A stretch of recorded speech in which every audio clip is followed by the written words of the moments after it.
जिथे प्रत्येक शब्दाला असतो न्यायाचा आधार।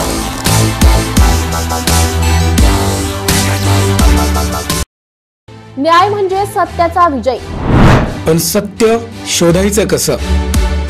न्यायासाठीचा प्रवास सोपा आहे का? तुमच्या हक्कांची संपूर्ण माहिती आहे का? कायद्याचे गूढ उलगडणार, सत्य समजावून सांगणार तज्ञ वकील। महत्त्वाच्या कायद्यांपासून ते गुंतागुंतींच्या प्रकरणांपर्यंत स्पष्ट उत्तर, ठोस मार्गदर्शन। एक व्यासपीठ जिथे प्रत्येक प्रश्नाला मिळेल योग्य उत्तर। लवकरच येत आहे कायद्याचा नवा कट्टा, फक्त BBS न्यूज नेटवर्क 24 तासवर।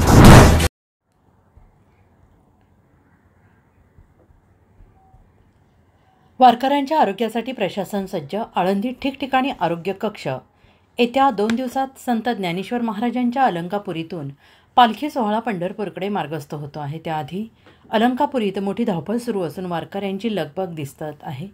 वारकऱ्यांना आरोग्याची सुविधा निर्माण व्हावी यासाठी महाराष्ट्र शासनाच्या आरोग्य विभागाकडून सर्वतोपरी प्रयत्न सुरू असून आळंदी आणि पंचक्रोशीत सुमारे 40 ठिकाणी OPD उभारण्यात आलेले आहे। तर दूषित पाण्याचा पुरवठा होऊ नये यासाठी आरोग्य विभाग सतर्क आहे। डॉक्टर खेडकर, ग्रामीण रुग्णालय आळंदी इथे मी वैद्यकीय अधिकारी म्हणून कार्यरत आहे।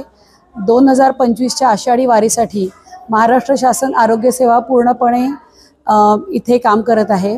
आपल्या इथे आपण आळंदीच्या बाजूला 10 पेरिफेरल बूथ सुरू केलेले आहेत। जे पायी येणारे वारकरी आहेत त्यांच्यासाठी सर्व तिथे औषधं उपलब्ध आहेत। त्या सर्व ठिकाणी आपल्या ॲम्ब्युलन्स तैनात आहेत। जर तिथे कुठल्या वारकऱ्याला अचानक काही त्रास झाला आणि तातडीच्या उपचाराची गरज पडली तर अशा सर्व वारकऱ्यांना ग्रामीण रुग्णालयापर्यंत पोहोचण्याची व्यवस्था आहे। तसेच 108च्या ॲम्ब्युलन्सतर्फे कुठल्या पण पेशंटला जर पुणे रुग्णालयात पाठवायची वेळ आली तर त्याच्यासाठी सुद्धा आपण ॲम्ब्युलन्स तैनात केलेले आहेत। ग्रामीण रुग्णालयामध्ये आपण 5 बेडचं ICU तयार केलेलं आहे। आमचे RBSKचे वैद्यकीय अधिकारी, आमच्या इथले वैद्यकीय अधिकारी आणि जिल्हा रुग्णालय पुणे इथून आपण वेगवेगळे तज्ञ इथे डेप्यूट करून घेतलेले आहेत, जे 24x7 म्हणजे 24 तास वारकऱ्यांच्या सेवेसाठी इथे कार्यरत आहेत। पाणी व्यवस्थेसाठी वारी सुरू होण्याच्या आधीपासूनच आपले सगळे लोक कामाला लागलेले आहेत। वेगवेगळ्या ठिकाणचे पाणी नमुने तपासणे, ते जर दूषित असेल तर त्याच्यावर कारवाई करणे, सगळ्या आळंदी परिसरातल्या सगळ्या हॉटेलमधले पाणी नमुने, अन्नाची तपासणी करण्याचं काम झालेले आहे। दूर फवारणी किंवा डासांच्या साठी उपाययोजनेचे काम सुरू झालेले आहे। नमस्कार नाशिककर, आज आपण आहोत ललित रुंठा ग्रुप यांच्या रुंठा फ्लोरेंजा या प्रोजेक्टला। तर हा प्रोजेक्ट आहे प्रीमियम लोकेशनला, म्हणजेच गोविंद नगर जवळ। या प्रोजेक्टमध्ये आपण 20हून अशा लक्झरियस ॲम्युनिटीज दिलेल्या आहेत, जसे की वॉकिंग ट्रॅक, मल्टीपर्पज हॉल आणि यासारख्या भरपूर अशा युनिक ॲम्युनिटीज। चला तर मग बघूया आपण आपला सॅम्पल फ्लॅट। तर हा आहे आपला प्रशस्त असा लिव्हिंग रूम आणि याला आपण सुंदर अशी बाल्कनी दिलेली आहे। हा आहे आपला डायनिंग टेबल। तर हा आहे आपला किचन एरिया आणि आपण इथे किचन चॉपिंग काउंटर वेगळं दिलेलं आहे। इथे आपण दिलेले आहेत किचन ट्रॉलीज आणि स्टोरेजसाठी आपण इकडे कॅबिनेट्स पण दिलेले आहे आणि प्लस आपण इथे युटिलिटी एरिया पण दिलेला आहे। हा आहे आपला चिल्ड्रन बेडरूम आणि याचं वैशिष्ट्य म्हणजे इथे आपण फोल्डेबल असा बेड दिलेला आहे। इथे आपण दिलेला आहे कॉमन वॉशरूम, ज्याला अटॅच आपण मिरर सुद्धा दिलेला आहे। हा आहे आपला मास्टर बेडरूम आणि ज्याला आपण अटॅच टॉयलेट आणि वॉशरूम दिलेला आहे। मग नाशिककर, कसा वाटलं तुम्हाला आमचं सॅम्पल फ्लॅट? तुम्ही पण येत आहे ना आमचं सॅम्पल फ्लॅट बघायला?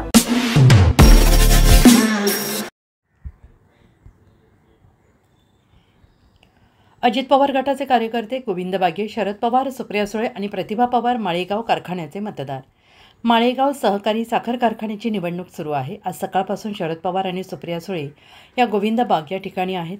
शरद पवार गटातील उमेदवार आणि कार्यकर्त्यांशी संवाद साधत असताना अजित पवार गटातील काही कार्यकर्ते गोविंद बागेत आले असून त्यांनी बारामतीच्या खासदार सुप्रिया सुळे यांचे देखील मतदान माळेगाव सहकारी साखर कारखान्यात असल्याने सुप्रिया सुळे यांची भेट घेऊन त्यांना कब्बशी या चिन्हावर आपले बहुमल मत द्यावे अशी विनंती केली आणि अजित पवार गटाचे जे परिपत्रक आहे ते सुप्रिया सुळे यांच्या स्वाधीन केले। त्यानंतर सुप्रिया सुळे यांनी आलेल्या सर्व कार्यकर्त्यांना चहापान देऊन त्यांचा सन्मान केला आहे।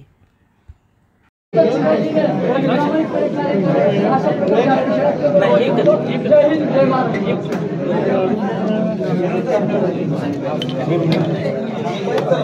बागे सराठी कापरे बुंका ठेवायची शिकायला नाही वायर सोडा की वायर कोणी गेली बुंका कशाला घालताय तिथे पवार साहेबांच्या भेटीला अजितदादाचे कार्यकर्ते आले ते मतदान मागण्यासाठी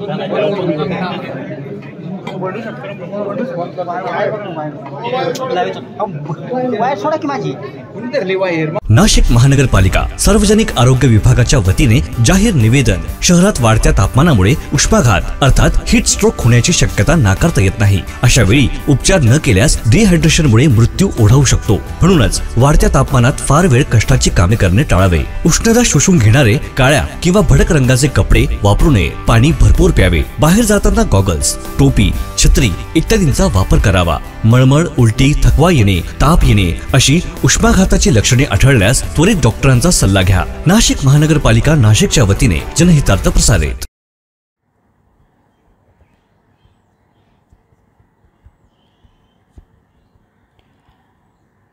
पावसामुळे मोठ्या प्रमाणात दरडींचा धोका. प्रशासनाने संरक्षक भिंत बांधून द्यावी, ग्रामस्थांची मागणी. मुसळधार पावसामुळे मोठ्या प्रमाणात दरडी कोसळण्याचे प्रमाण वाढले आहे. भूस्खलनाच्या घटना घडत आहेत. संगमेश्वरमध्ये देखील अशीच काहीशी परिस्थिती निर्माण झाली आहे. कुचांबे येथे घरावर दरड कोसळलेली आहे. मोठ्या भेगा देखील पडल्या आहेत. त्यामुळे दरड पुन्हा केव्हाही कोसळण्याची भीती निर्माण झाली आहे. दरड कोसळल्याने मोठ्या प्रमाणात नुकसान झाले आहे. या दरडीमुळे इथल्या घरांना धोका निर्माण झाला आहे. त्यामुळे प्रशासनाने संरक्षक भिंत बांधून द्यावी अशी मागणी देखील ग्रामस्थांमधून होते आहे. नगरचा धोका कुचांबे कॉलनीला होत आहे. तुम्ही इथले रहिवासी आहात, काय सध्या परिस्थिती? नाही, परिस्थिती पाऊस अति जास्त झाल्यामुळे इथला जो दरडीचा जो भाग आहे, 2 घराच्या मध्ये जी मोठी एक दरड आहे, ती दरड हळूहळू खाली जोरात पाऊस झाल्यामुळे ती खाली निघून गेली. ती दरड दुसऱ्या खाली जे घर आहे त्या घरावर जाऊन ती बसलेली आहे. आता शासनाचे काही अधिकारी काही येऊन गेलेले आहेत, पण आमचं एकच मागणं आहे की बाबा एकतर आम्हाला त्या घराच्या खाली म्हणजे संरक्षण भिंत बांधून द्यावी, नाही तर कुठेतरी चांगल्या ठिकाणी स्थलांतर करून द्यावं, हीच आमची मागणी. इथं हे आम्ही एकतर ह्या डोंगरात आम्ही इथे घर बांधलेली आहेत. अचानक जे धरणातून आम्ही उठून इथं आलो आणि इथं थोडीफार जी जागा होती त्या जागेत तशी घरे बांधलेली आहेत. किती घरांना धोका? इथे 5 ते 7 घरांना धोका आहे. आपलं नाव? माझं नाव महिपत विष्णू तोडे.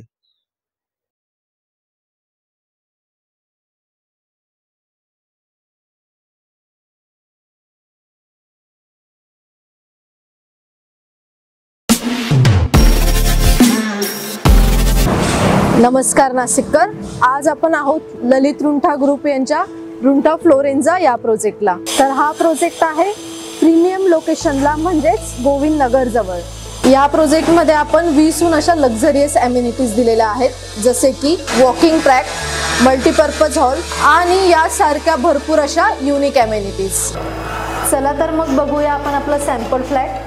तर हा आहे आपला प्रशस्त असा लिव्हिंग रूम आणि याला आपण सुंदर अशी बाल्कनी दिलेली आहे. हा आहे आपला डायनिंग टेबल. तर हा आहे आपला किचन एरिया आणि आपण इथे किचन चॉपिंग काउंटर वेगळं दिलेलं आहे. इथे आपण दिलेले आहेत किचन ट्रॉलीज आणि स्टोरेजसाठी आपण इकडे कॅबिनेट्स पण दिलेले आहे आणि प्लस आपण इथे युटिलिटी एरिया पण दिलेला आहे. हा आहे आपला चिल्ड्रन बेडरूम आणि याचं वैशिष्ट्य म्हणजे इथे आपण फोल्डेबल असा बेड दिलेला आहे. इथे आपण दिलेला आहे कॉमन वॉशरूम, ज्याला अटॅच आपण मिरर सुद्धा दिलेला आहे. हा आहे आपला मास्टर बेडरूम आणि ज्याला आपण अटॅच टॉयलेट आणि वॉशरूम दिलेला आहे. मग नाशिककर, कसा वाटला तुम्हाला आमचं सॅम्पल फ्लॅट? तुम्ही पण येताय ना आमचं सॅम्पल फ्लॅट बघायला?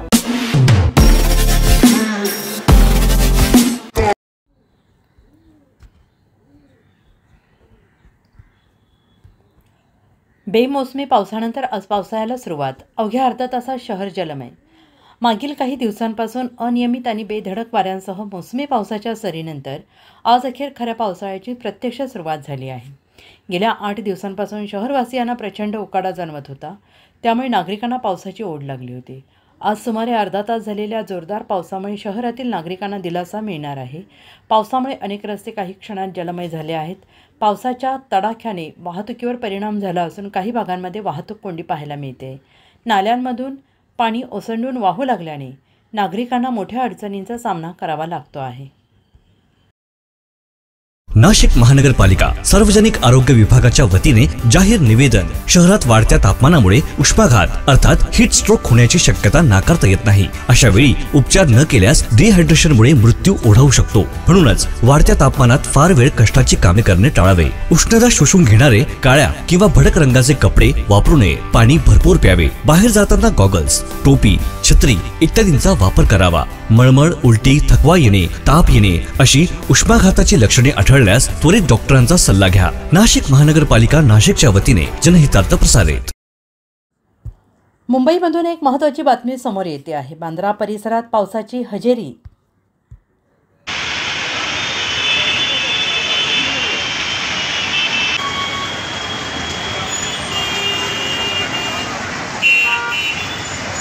नाशिक महानगरपालिकेच्या सार्वजनिक आरोग्य विभागाच्या वतीने जाहीर आवाहन. गुइलेन बॅरे सिंड्रोम अर्थात GBS ला घाबरू नका, पण दक्षता घ्या. पाणी उकळून प्या. स्वच्छ आणि ताजे अन्न सेवन करा. शिजलेले व न शिजलेले अन्न एकत्रित ठेवू नका. लक्षात ठेवा, अचानक पायात किंवा हातात कमजोरी किंवा लकवा, चालताना त्रास किंवा अशक्तपणा, बऱ्याच दिवसांपासून डायरिया अशी लक्षणे आढळल्यास त्वरित डॉक्टरांचा सल्ला घ्यावा व तात्काळ उपचार सुरू करावा. सार्वजनिक आरोग्य विभाग, मनपा नाशिक द्वारे जनहितार्थ प्रसारित.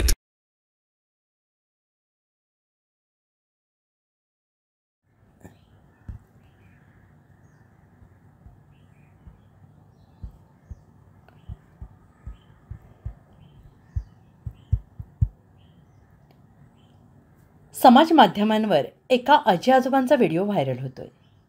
समाज माध्यमांवर एका आजी आजोबांचा व्हिडिओ व्हायरल होत आहे, ज्यामध्ये एका सोनाराने त्यांना एक पोत आणि मंगळसूत्राची वाटी भेट दिली आहे. आणि या व्हिडिओची सत्यता तपासण्याचा प्रयत्न ETV भारततर्फे करण्यात आला. सदरील व्हिडिओ शहरातील औरंगपुरा येथील गोपिका ज्वेलरी येथील असून त्यांचे मालक निलेश खिंवसरा यांनी मदत केल्याचं समोर आले. तर सदरील आजी आजोबा जालना जिल्ह्यातील मंठा तालुक्यातील रहिवासी असून मुलगा सांभाळ करत नसल्याने गजानन महाराज मंदिरात भीक मागून ते उदरनिर्वाह करत आहेत. पहा काय आहे या घटनेचं सत्य. 2 दिवसांपूर्वी तयार केला होता व्हिडिओ. समाज माध्यमांवर गेल्या 2 दिवसांपासून आजी आजोबांना सोन्याचं मोफत दागिना दिलेला व्हिडिओ लोकप्रिय होतो आहे. सदरील व्हिडिओत असलेल्या आजी आजोबांचे नाव शांताबाई आणि निवृत्ती शिंदे असं आहे. हे दोघेही भीक मागून उदरनिर्वाह करत असतात. पैसे मागण्यासाठी गोपिका ज्वेलर्स येथे गेले असताना आजोबाला आजीसाठी एखादा दागिना घेण्याची इच्छा झाली. त्यांनी एक पोत पाहिली. त्यावेळी दुकान मालकाने त्यांची चौकशी केली. त्यांच्याकडे पैसे कमी होते, मात्र त्यांच्यातील प्रेम पाहून दुकान मालकाने त्यांना 1 ग्रॅम सोन्याची पोत आणि मंगळसूत्राच्या वाट्या दिल्या. त्यावर आजी आजोबांकडे असलेले पैसे त्यांनी समोर ठेवले. मात्र दुकानदार मालक निलेश खिंवसरा यांनी त्यातील फक्त 20 रुपये घेतले. हा व्हिडिओ सध्या समाज माध्यमांवर कोट्यावधी लोकांच्या पसंतीस उतरला आहे. आजी आजोबा भीक मागतात. व्हिडिओमधील आजी आजोबांचे नाव शांताबाई आणि निवृत्ती शिंदे असं आहे. जालना जिल्ह्यातील मंठा तालुक्यातील ते रहिवासी आहेत. त्यांना 2 मुले 1 मुलगी असा परिवार होता. मात्र काही वर्षांपूर्वी एका मुलाचे निधन झाले. दुसरा मुलगा व्यसनी असल्याने त्याने सांभाळ करण्यास असमर्थता दाखवली. त्यामुळे त्यांनी आपले घर सोडत छत्रपती संभाजीनगर शहर गाठले आणि गजानन महाराज मंदिर परिसरात भीक मागून जीवन जगत आहेत. गेल्या काही वर्षांपासून शहरातील वेगवेगळ्या भागात जाऊन ते पैसे मागतात. औरंगपुरा भागात बायकोला सोन्याचा दागिना घ्यावा अशी निवृत्ती शिंदे या 92 वर्षीय आजोबांची इच्छा झाली. त्यासाठी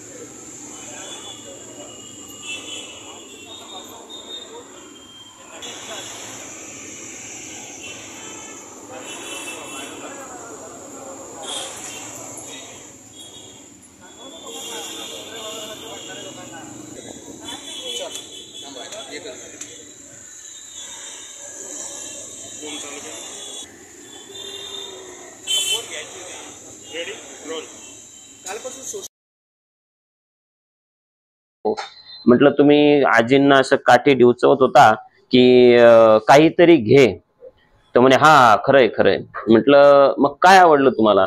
तर म्हणे ही माळा आवडली. म्हटलं अजून काय आवडलं, तर त्यांना ते मंगळसूत्राची वाटी सांगता येत नव्हती. ते म्हणाले हे सुद्धा आवडलंय. म्हटलं ठीक आहे, किती पैसे आणले सोबत, तर त्यांनी ते समोर ठेवलेले पैसे होते 1120 रुपये, ते माझ्या हातामध्ये दिले. म्हणे हे 1000, हे 100 आणि हे 20. म्हटलं ठीक आहे. तर ते पैसे मी हातात घेतले. त्यानंतर मी त्यांना म्हटलं अरे बापरे एवढे पैसे, तर त्यांना वाटलं कमीच आहे का काय, म्हणून त्यांनी ना चिल्लरचे 2 पोटली हातामध्ये दिल्या माझ्या.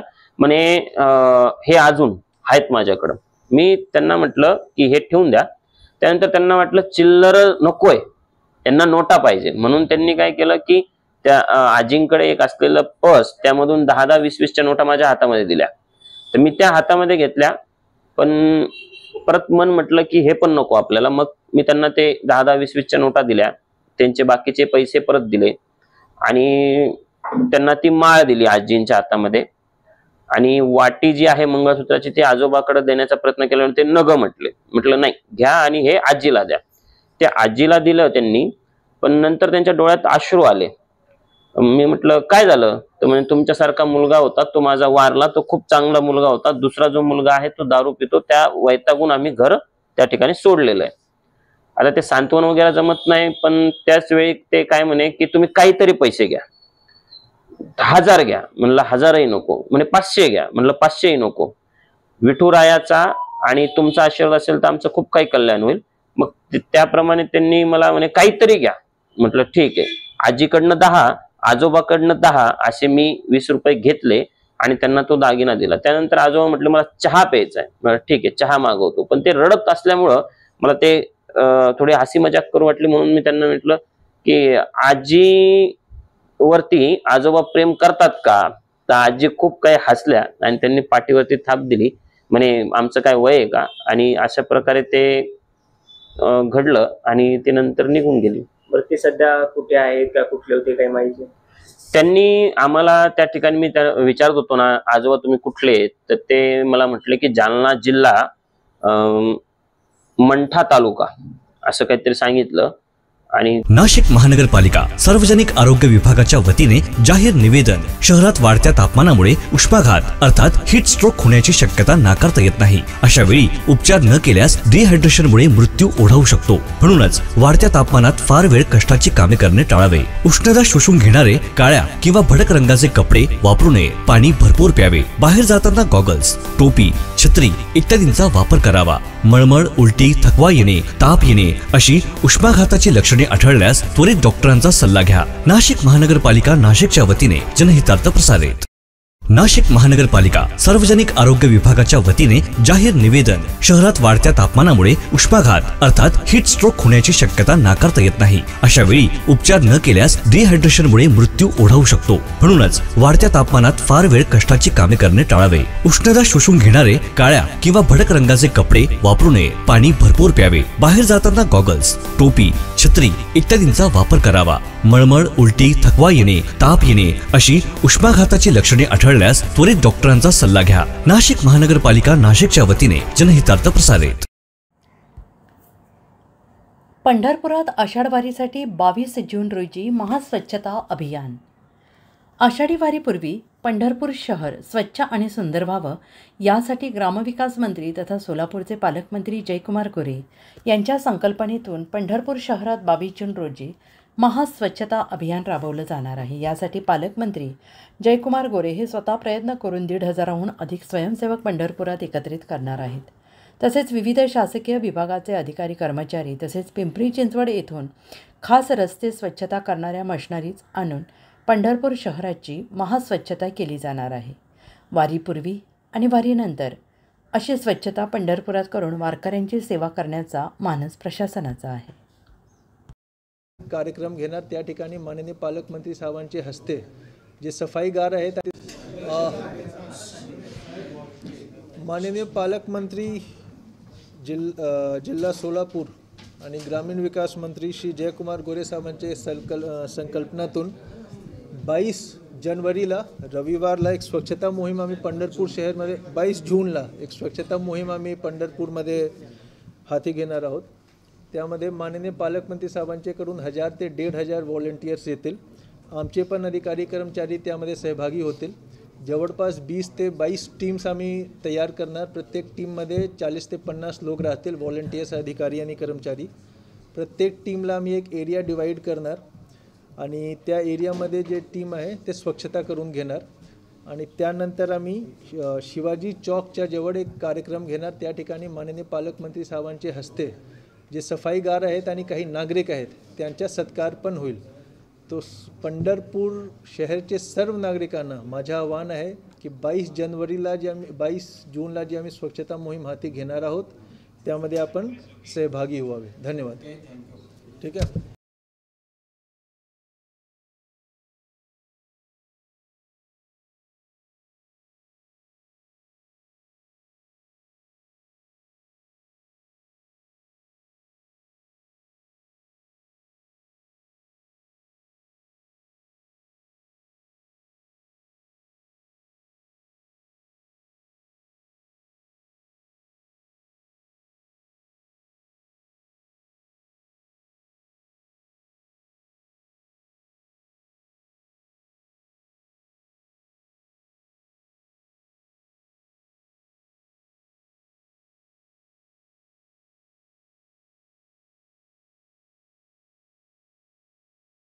नाशिक महानगरपालिकेच्या सार्वजनिक आरोग्य विभागाच्या वतीने जाहीर आवाहन. गुइलेन बॅरे सिंड्रोम अर्थात GBS ला घाबरू नका, पण दक्षता घ्या. पाणी उकळून प्या. स्वच्छ आणि ताजे अन्न सेवन करा. शिजलेले व न शिजलेले अन्न एकत्रित ठेवू नका. लक्षात ठेवा, अचानक पायात किंवा हातात कमजोरी किंवा लकवा, चालताना त्रास किंवा अशक्तपणा, बऱ्याच दिवसांपासून डायरिया अशी लक्षणे आढळल्यास त्वरित डॉक्टरांचा सल्ला घ्यावा व तात्काळ उपचार सुरू करावा. सार्वजनिक आरोग्य विभाग, मनपा नाशिक द्वारे जनहितार्थ प्रसारित.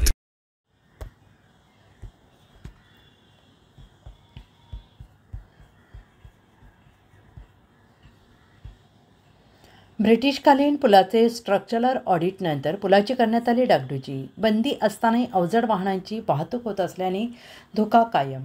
पुण्यातील इंद्रायणी नदीवरील पूल कोसळल्याची घटना घडल्यानंतर राज्यातील महामार्गावरील आणि शहरामधील पुलांचा प्रश्न समोर आला आहे.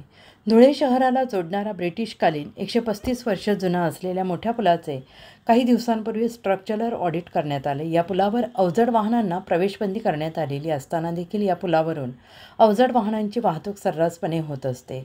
मात्र प्रशासनाकडून कोणतीही कार्यवाही होत नसल्याने नागरिकांमधून नाराजी व्यक्त होते आहे. आणि विशेष म्हणजे अवजड वाहनांना प्रवेशबंदी असल्याचा फलक लावण्याची तस्दी देखील जिल्हा प्रशासनाने घेतलेली नाही. त्यामुळे भविष्यात दुर्घटना घडल्यास त्याला जबाबदार कोण, असा प्रश्न उपस्थित होत आहे.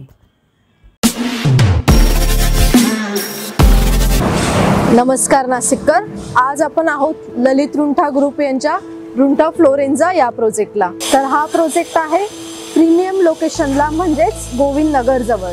या प्रोजेक्टमध्ये आपण 20हून अशा लक्झरियस ॲम्युनिटीज दिलेल्या आहेत, जसे की वॉकिंग ट्रॅक, मल्टीपर्पज हॉल आणि यासारख्या भरपूर अशा युनिक ॲम्युनिटीज.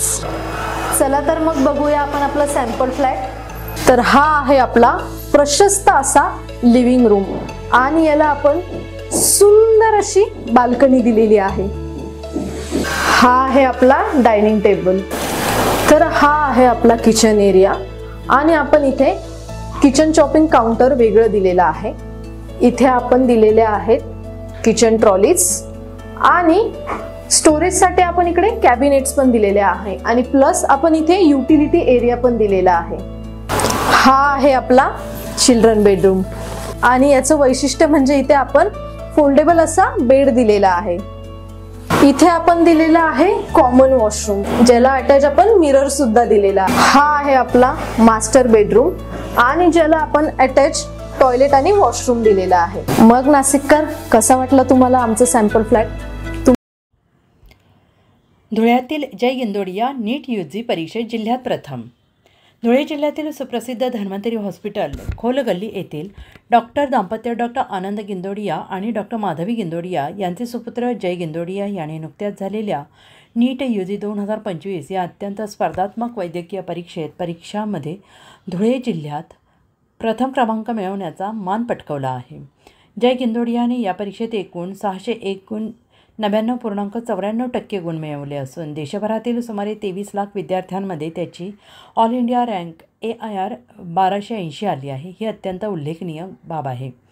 हे गाव मेरा नाम जय गिंदोड़िया है और नीट में मेरी रैंक 23 लाख बच्चों में से 1280 आई है और मेरी इतनी अच्छी रैंक आना नीट का पिछले 30 साल में इस बार सबसे टफेस्ट पेपर आया था, क्योंकि इतनी अच्छी रैंक का रीज़न है कि ईश्वर की मुझ पर कृपा थी।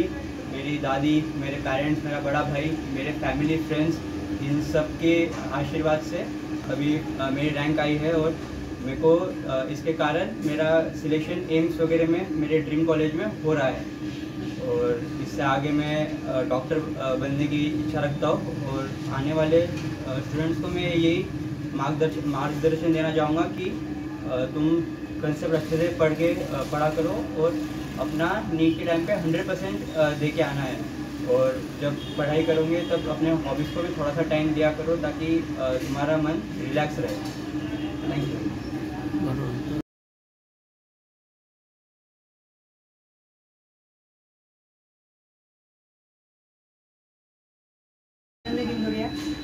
माझा मुलगा जय आनंद गिंदोडिया याने नीट या परीक्षेमध्ये पूर्ण भारतातून 23 लाख विद्यार्थी ज्या परीक्षेत बसले होते त्यामध्ये ऑल इंडिया 1280 रँक मिळवली आहे आणि धुळ्यातून तो प्रथम आलेला आहे। जयचा स्वभाव हा आधीपासून खूप शांत आणि तो शिस्तप्रिय आहे। लहानपणापासून तो अभ्यासामध्ये पण हुशारच आहे आणि त्याच्या अभ्यासासोबत सोबत तो गायन वादन आणि स्पोर्ट्स याच्यामध्ये पण सतत पुढे असतो। शाळेमध्ये आणि 12वीच्या कॉलेजमध्ये पण तो टॉपर्समध्ये आहे। जयची ही रँक मिळवण्यामागे ईश्वराची कृपा त्याच्यावर आहे, सोबत आजीचे प्रेम, आईवडिलांचा सपोर्ट आणि त्याच्या मोठ्या भावाचे डॉक्टर जीतचे मुलाचे मार्गदर्शन, आमचे सगळे मित्रपरिवारांची बेस्ट विशेष, त्याच्यामुळे त्यांनी ही रँक मिळवली आहे। नाव डॉक्टर आनंद गिंदोडिया आहे, माझा मुलगा जय आनंद गिंदोडिया। आमचं तेच ध्येय होतं, त्याला जास्त टेन्शन द्यायचं नाही, बस जेवढा अभ्यास होईल तेवढंच करायचं। त्याचा अभ्यासामध्ये रुची होती म्हणून त्याला आम्ही पहिले विचारलं की तुला काय व्हायचं आहे, तुझी जी इच्छा असेल तर आपल्याला पुढे सरकायचं आहे। तर मग तो म्हणला मला डॉक्टर व्हायचं आहे, त्या हिशोबाने त्याला मग आम्हाला डॉक्टरची परीक्षा अभ्यासासाठी त्याला प्रेरित केलं।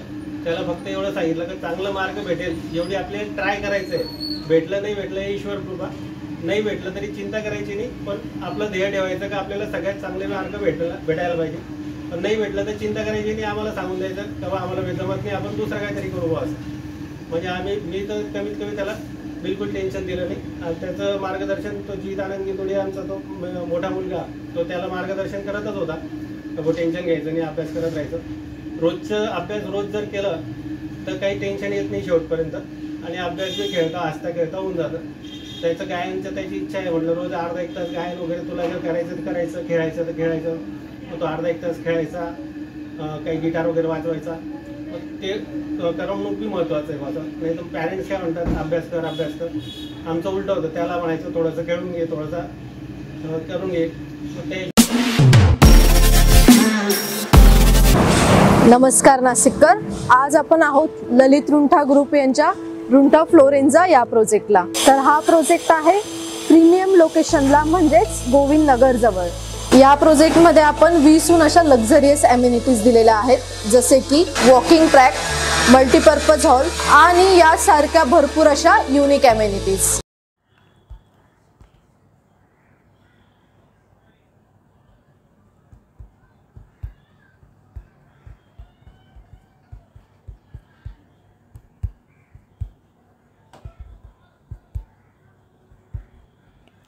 आदिवासी विकास मंत्री उईके यांनी 25 एकर जमीन चोरी केल्याचा माजी मंत्री पुरके यांचा आरोप। राज्याचे आदिवासी पुन्हा सरकार आहे मसण्यावर काय करते, कितीही वर्षापूर्वी महिन्यापूर्वी ते पेज जरी पुरवलं त्याच्यावर आपण काट्या टाकतो, दगड टाकतो, तरी मात्र मसण्यावर काय करते, ते पेज वर काढल्याशिवाय राहत नाही आणि 300 वर्षापूर्वी ते बघत राहतात। तेव्हा अशा प्रकारची माझी विनंती आहे की 100% लोकशाहीचा खून करण्याची प्रक्रिया माझ्या देशामध्ये 2014 पासून सुरू झालेली आहे। हजार लोक मारले जात आहेत, तुम्हाला नोकऱ्या नाही, शेतकरी नाही, शेतमजूर नाही, 25,000 लोकांना नोकऱ्या मिळणं आत्महत्या केलेल्या आहेत। तेव्हा अशा प्रकारच्या स्थितीमध्ये SC, ST, BJ, NT, OBC, minority, micro minority या सगळ्या प्रकारच्या लोकांना न्याय, स्वातंत्र्य, समता, बंधुता, मानवता, प्रेम, जिव्हाळा, आत्मीयता, त्याग, अहिंसा, सत्य असा या सगळ्या प्रकारच्या मूल्य